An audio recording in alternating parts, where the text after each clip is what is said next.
السلام علیکم ورحمۃ اللہ وبرکاتہ۔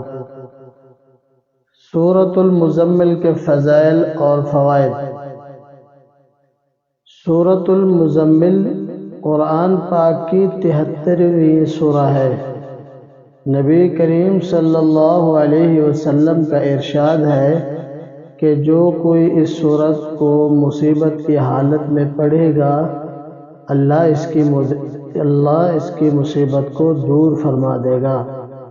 جو کوئی سورہ مزمل کو پڑھے گا اللہ تعالیٰ اسے دنیا اور آخرت میں خوش رکھے گا۔ جس مشکل کے لیے پڑھی جائے گی وہ مشکل آسان ہوگی۔ جو کوئی اس سورت کو 7 مرتبہ روزانہ پڑھے گا اس کے رزق میں اللہ تعالیٰ برکت ڈالیں گے۔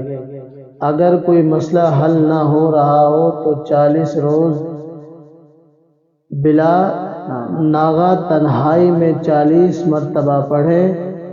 ایک روایت کے مطابق جو کوئی 1 سال تک بعد نماز فجر روزانہ 11 مرتبہ پڑھا کرے اس کے رزق میں برکت ہوگی اور کبھی غریب اور محتاج نہ ہوگا۔ سورۃ مزمل بڑی بابرکت ہے کیونکہ اسے حضور صلی اللہ علیہ وسلم سے خصوصی مناسبت ہے، اس لیے سورت کے فیض و برکات بے پناہ ہے۔ یہ سورت خاص کر مصائب سے خلاصی پانے کے لیے ہے۔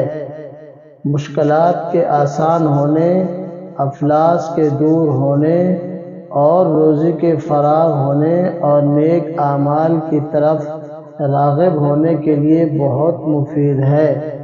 حضرت ابی بن کعب رضی اللہ تعالی عنہ سے روایت ہے کہ حضور اقدس صلی اللہ علیہ وسلم نے فرمایا ہے کہ جو شخص سورۃ مزمل پڑھے گا تو اللہ اسے دنیا اور آخرت میں خوش رکھے گا اور اس کے افلاس کو دور کر دے گا اور مشکلات آسان کر دے گا۔